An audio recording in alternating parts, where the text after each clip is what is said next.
ছবিতে বসে থাকা যেই ভদ্রলোককে দেখা যাচ্ছে, ওনার সামনের গাড়িতে ওনার স্ত্রী শুয়ে আছে।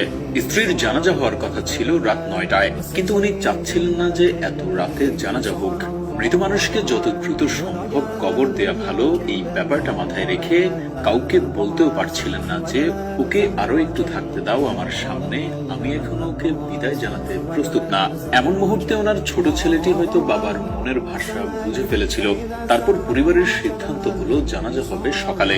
আরো কিছুটা সময় যেন স্ত্রীর পাশে থাকতে পারেন এই মানুষটি, যে সারা জীবন ভালোবেসেছেন এবং মৃত্যুর পরেও স্ত্রীকে একা ফেলে যেতে পারছেন না। সবাই চলে গেছে, রাতে কেউই পাশে নেই, কিন্তু ভদ্রলোক গাড়ির পাশে বসে আছেন চুপচাপ, যেন স্ত্রীর সাথেই কথা বলছেন।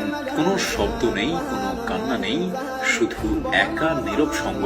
তিনি যেন বলছেন, তুমি নেই জানি, কিন্তু আমি আছি, আমি এখনো তোমার পাশে আছি।